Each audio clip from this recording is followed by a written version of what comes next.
I just want to give you quickly my basic overview of what I think here. We're on day 2. The prosecution has finished examining Cassie, and of course, the defense will cross-examine her tomorrow. So, my thinking is overall, of course, this is devastating testimony.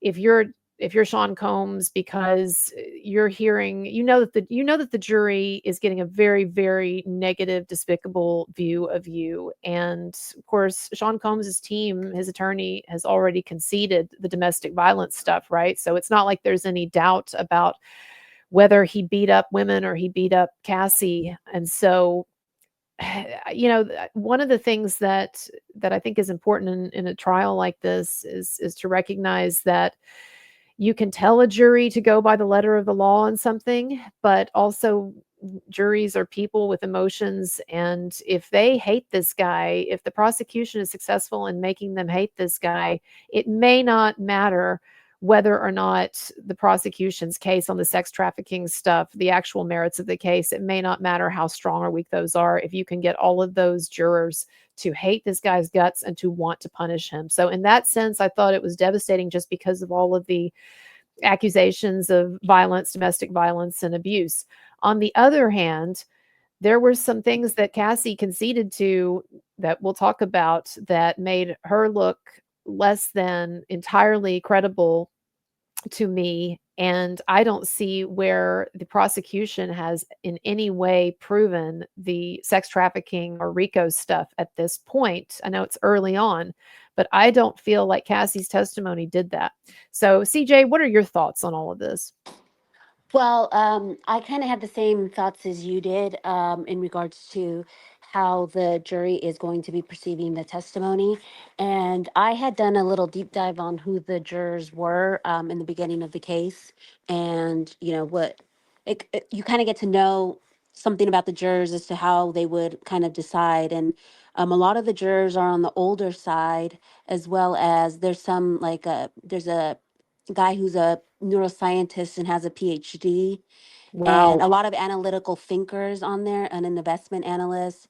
It's a And then, sophisticated jury. It is. It's not the OJ yeah, jury. Let's put it that way. yeah. And then you have some social workers too. I think like two or three people who work in like some type of social work, which are really familiar with like trauma work and things like coercive control, which um, uh, what is coming up in the testimony and stuff. And so you have all these different jurors and how they're going to think. And the thing with the trial is that you only need just one person to say not guilty in order for it to be Yes. a hung jury. And that's what worries me, because I know that there's a whole thing saying that no victim, the perfect victim analogy, that the victim has to be perfect.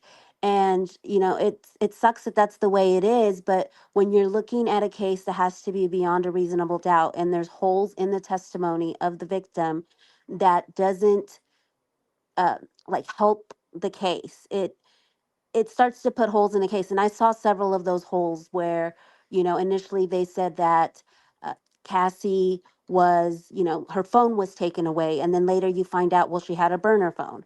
And things like she was, held against her will, but then you find out she was able to fly to go see her mom. So it's like there's a lot of contradictions that for the people who are thinking analytically through the evidence, it might be difficult for them to come to the conclusion legally. Like you said, there's some people who will just go based on emotion, but there's some people who are going to get the jury instruction and read it and go by the law. So that's kind of where I'm at with the prosecution. I didn't feel like they were strong enough in plugging up all the holes. But again, we don't have all the testimony because we're just hearing it from, I myself, I'm just getting it from Inner City Press. And looking at the transcripts from the day before when the escort testified, there's a woman named Infamous Sylvia who had the transcript and read them last night. And there's a lot more little nuggets in there. So I'm looking forward to seeing the transcript of Cassie's testimony once she gets that, to see if any of those holes were filled in and we just didn't get to see it, um, to base my, whether the prosecution did good or not.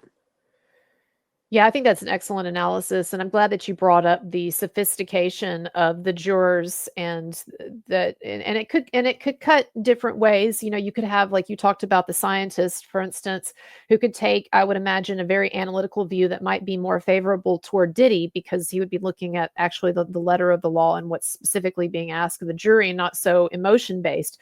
On the other hand, you talked about a social worker, for example, who might be well versed in the modern theory of coercive control, and the theory of coercive control is something that this prosecution, just like the next scene prosecution, really hinges hard on, because you're trying to prove that, okay, this guy was exercising, Diddy was exercising all of these more subtle coercive and unsubtle, but all these different coercive control mechanisms on this girl, so this woman, so that it may look to us like she was making choices as an adult woman. But on the other hand, if you believe in the coercive control theory, then Sean Combs had basically taken away her ability to make these choices, right? I thought there were several things over the past 2 days that have been problematic for Cassie. I think that today she mentioned that she had instigated at least one act of violence against Sean Combs. I would expect, in other words, they were she was pissed at him. He called her a slut or something, and she hit him. So she initiated the violence in that instance. I would expect the cross examination will really lean into getting into that to try to basically tease out, was this a situation that was mutually toxic? And no, it doesn't excuse Sean Combs beating her up if she started the fights sometimes. But I'm saying that these are the sort of things that can give the jury kind of an out, so to speak, to say, well, this was just an all around just toxic relationship. They were both acting crazy. They were both violent, that sort of thing. Whereas if the jury sees her as just this totally 100%, beaten down person that was just had totally no will or fight back, right, of her own, that would be different. Also, Cassie's uh,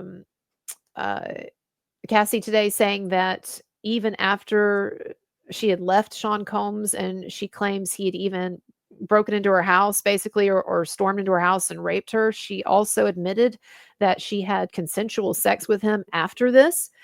And I understand that there are a lot of feminist and domestic violence experts who will say, well, that's just a part of the cycle. Yes, victims, after they're victimized, they will often go back and have consensual sex with their accuser because they're just really mixed up and stuff. Okay. But it also could be that Cassie was going back to him and having sex with him because the situation is perhaps not exactly as she would have us believe, that she actually did have a lot more agency in this, that she was making choices, that the reason that she ended up going back to Combs or staying with Combs for all those years is not because she had had her choice taken away from her, because she was making choices. And I think the last thing I want to say is, I think what becomes pretty clear in this testimony as well is that Cassie really had bet a lot on this relationship with this powerful man. She left her previous boyfriend, Ryan Leslie, that she had apparently lived with for several years. He was her original producer, produced one of her first big songs. And then she met Combs. She ditches her nice guy boyfriend for Sean Combs. And she knows that he's married, has kids and stuff like that, right? But so what the point that I'm making is that you could argue that she made a very shrewd choice to go with the better ticket, so to speak, someone who could advance her career more, the more powerful man, the man with a lot more money and a lot more connections. And she was hoping that would make her his wife, or that she would be his big protege and she would be commercially successful or whatever. And when these things didn't happen, and it took a while, I think, for it to dawn on her, no, I'm not the wife to be. I'm not his newest, biggest protege. I'm just kind of a side chick sort of girl. I'm almost a kept girl, a kept woman. I mean, that's what she turned into basically, right? And she went from being this sort of musical protege, to then basically just being his madam, so to speak, or not his, as being basically his prostitute. And so I can understand, I feel for her. I know that that's probably a really tough thing to sort of awaken to, and it can take a while for it to dawn on someone, hey, I'm really just being used in this relationship and I'm not moving, I'm not getting anywhere with it. It's like she said to him in 2017 in that text about the freak offs. She says, I don't see what good comes from the freak offs anymore. Well, I don't think any good probably ever came from them, but I think she thought for a while that if she kept doing these freak offs, these sexual encounters with these escorts, that one day he would marry her, wife her or what have you, and that's just not the way it goes. The other thing that I want to say too is I think it's interesting that in prior testimony in his deposition, the male escort that testified the other day had testified that it was actually Cassie who suggested the urination in the mouth and that she actually instructed the escort in how to do it properly. This does not mean, again, that she wasn't in a shitty situation or that Combs was not abusive, but these are signs of agency. These are signs that this woman was using her mind and her intellect and her adult mentality to make decisions. So I don't know. What do you think about any of that?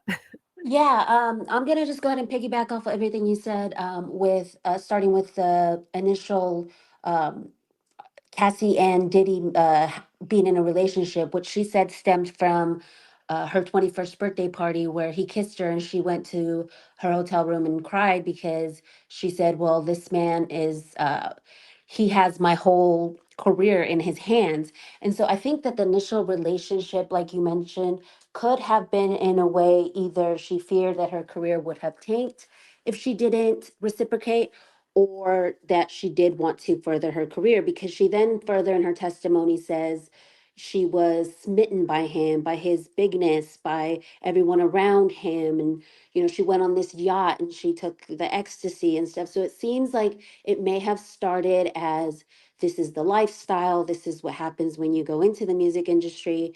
And then she got in too deep, which is understandable and is one of those things that, does happen in domestic violence and all these other types of relationships. But the one thing that stood out to me was that it didn't really match the coercive control, um, like timeline for Paradigm. me. Yeah, Uh, paradigm. Sorry, the no, paradigm of coercive control, because she had a support system. She talks about Carrie Morgan, her friend, who was there and who, at one point did call the police, but she didn't report who it was. There was no incident report provided by the prosecution, so it was just Cassie's word there.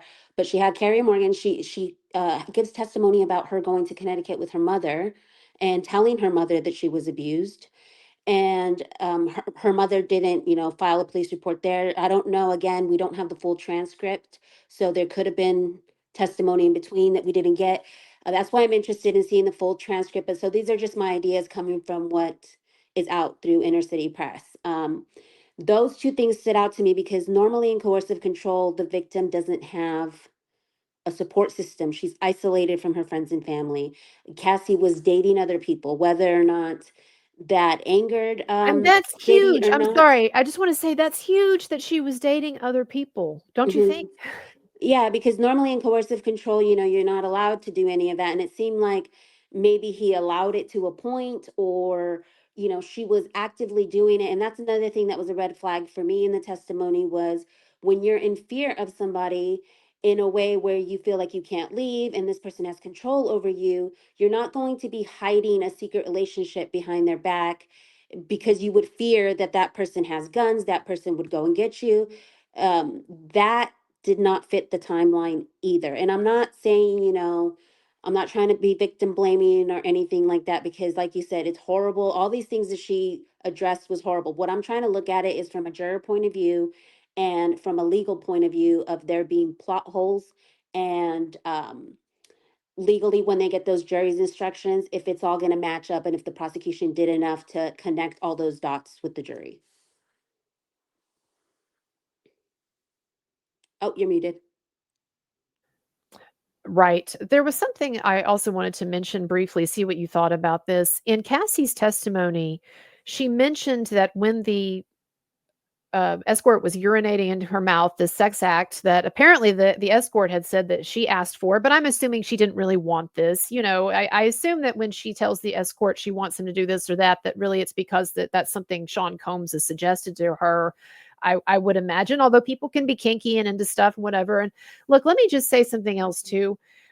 While I'm thinking about it, is that I think we women, generally speaking, one of the lessons that we need to learn really as fast as possible, I mean, really coming out of adolescence, we should know this lesson is that when you are dealing with a sexually aroused or sexually motivated male, you have to make your wishes to him very clear. You can't be sort of like, well, whatever, because that guy's going to want what he wants. Do you know what I'm saying? And Hmm. so I think that Cassie was like a lot of women when they first start their sexual journey in life was didn't really know what she wanted or didn't want sexually. She wanted to make this man happy. She wanted this attention from him. It was all, I'm sure, new and kind of thrilling and maybe kind of a turn on and stuff too. But what happens is she doesn't express to him, I don't think, for a while initially, how much she doesn't enjoy doing these things. She's waiting for him to take the hint. Do you know what I'm saying? Hmm.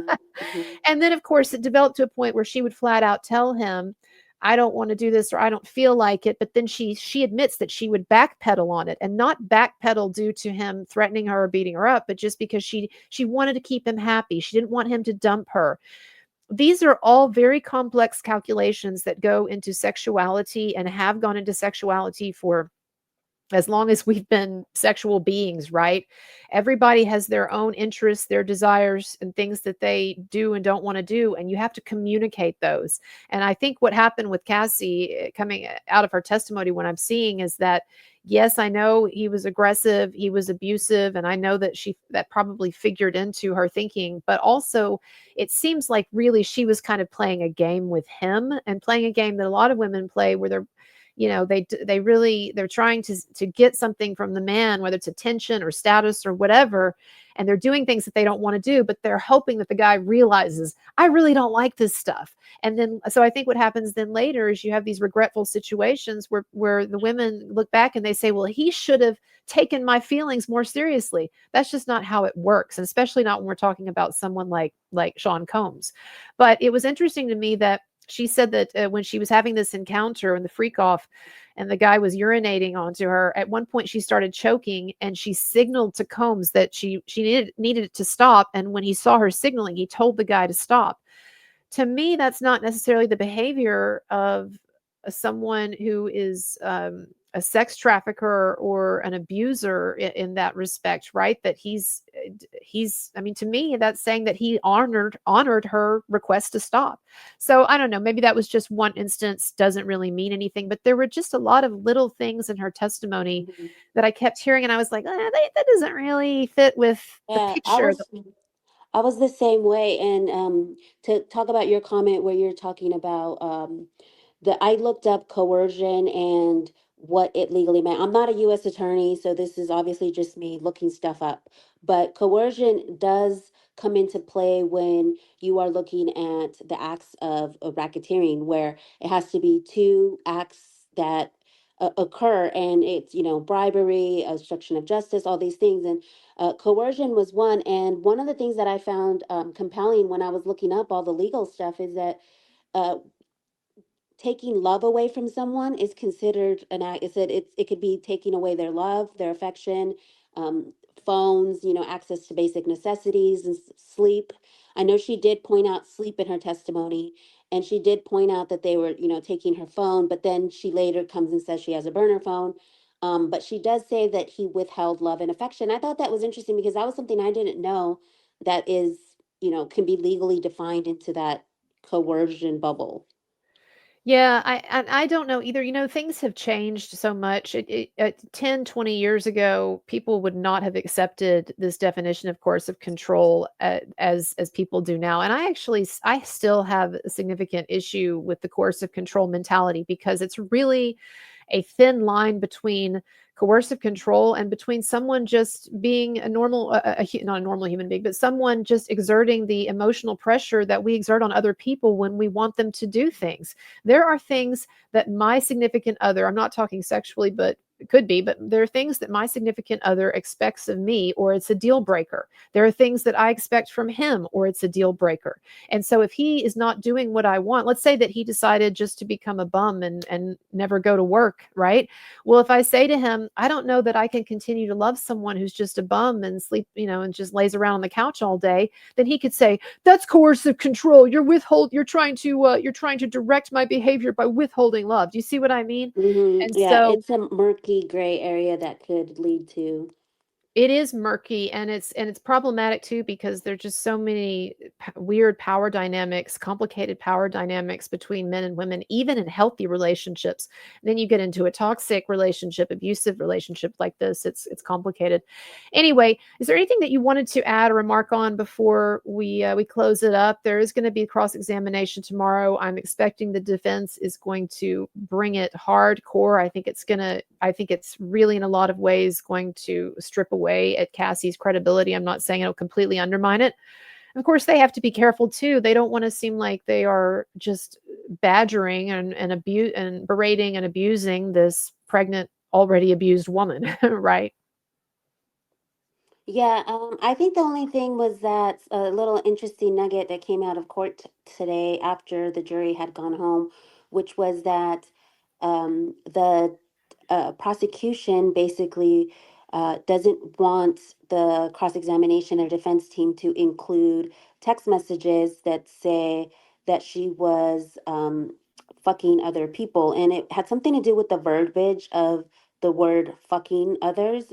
And I thought it was really ironic, and Inner City Press also pointed it out, is that they're, kind of saying, this is grotesque wording, or I don't know exactly like the imagery that it was based on the questions that they had been asking prior with the urination and stuff. So it was really interesting little nugget at the end there. And the judge said he would decide in the morning whether that text would come in or not. Hmm. But it was just interesting that they were having a problem with the wording when they had been cross-examining her using graphic language. Oh, I see. I see. We'll see. Well, I guess we'll see tomorrow what's up with that. I'm glad that me and you both have like kind of like the same thoughts on things, where it's like so easy to like conversate, because like a lot of people are like, and that's why I'm glad that you give the disclaimer, like, yes, it was horrible that happened to her, but just like, it just, the math wasn't math. And especially today, it was just like, Well, I I'm was glad shaking you my see head that like the whole too. time I was reading, like, like, Yeah, no, I know. Well, I think we have a similar view too on women and men and a lot of things, once but she pulled out the burner phone, I was like, girl, you had a burner phone? Like, you had access to, like, that I was it for know. me. I was just like, if I was on the jury, I'd be like, okay, impeach the witness. Like, Yeah, let's do well, this next. I think I will be shocked. I will be shocked if she doesn't get ripped apart pretty hard tomorrow by the cross examination. I'm not saying that they're going to just lay into her in a really like tonally aggressive way, but I think I see so many openings for her credibility to be absolutely impeached. And that's just from her own testimony. We haven't even gotten Oh. into all of the stuff that she probably doesn't want to talk about. And the last thing, because I know that you're like tired and stuff, but the last thing I wanted to point out was the whole mom thing. That was the only of my other Roman Empire, because I'm like, her mom didn't do nothing. Like, then it must be financially motivated, because Well, you know what I mean. you're very sharp. If her mom didn't like right away be like, no, you're not going back to him. I don't know. I don't know. Maybe it's just No, no, that no, type no, of you're mother, dead on. This and she happened had with OJ. agency. No, this happened with OJ Simpson. Is that Nicole, when Nicole tried to leave OJ, her parents actually tried to talk her into getting back with him because OJ had bought businesses for her parents. This is what happens too if we want to talk about control mechanisms, is these very powerful guys, they don't just shower the gifts and the money on the women, they shower it on their families and people connected with it. And is that generosity? Is it coercive control? I don't know, but I think that these parents, they get into these situations where they cannot stand up for their children, or they refuse to stand up for their children properly because they're getting money from it too. So that's a Yeah, good that observation.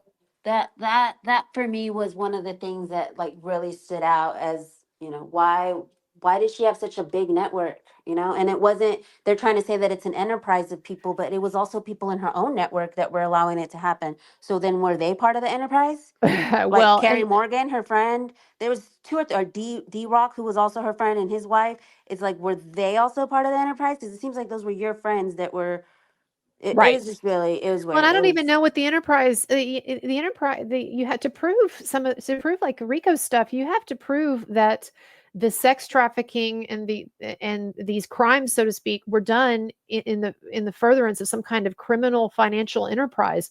What was Diddy getting out? What was Diddy Inc., so to I speak? sleuthed it out. I sleuthed it out, and it's basically what they're claiming that the enterprise is going to be is that whenever more than one person does something, like it becomes like if he had just set up all the freak offs and just bought his own oil and stuff, but because they were transporting oil and they were transporting money bags, the enterprise is ending up being the bodyguards, the assistants, everybody who facilitated the quote unquote sex trafficking, which I still, based on the law, and like I know I said I'm not a US attorney, I have to say it to disclaim, but I've been really sleuthing the law and I'm like, it just doesn't add up with the codes. And I've even tried No, ChatGPT to ask him. it doesn't add up. I could see the argument for Nexium. As you know, I had big problems with the Nexium prosecution, even though I thought that guy was a sleazebag. But at least you could say with that, well, Nexium was a money-making organization, and these crimes were committed as a part of or in the furtherance of this organization. I don't see what Sean Combs' personal sexual proclivities and his freak-offs had to do with bringing him any kind of financial benefit. But I do understand what you're saying, that there were also like these kinds of transactions and so forth. But that's what Um, they're claiming. I think it's going to be right. weak, though. I Well, think I it's think going to it's be weak, weak. but again, yeah, again, we will And see. I mean, it's only third Yes, day, and I'm over here like weak. I know, I I'm know. acting as if I'm a juror, and you know, when you're on the jury in the very beginning of the testimony, by the end you forget. That's why I thought it was really cool on Amber, Depp versus Heard, that Amber Heard was kind of at the end because then it was like really fresh in Right, their memory. So everything else that had been said, it was like, oh yeah, it's all debunked by her, you know. right, right, right. So Okay. anyway, All right. Good conversation. See you later. Thanks all for right, we'll advice. see you. Bye. Take care. Bye.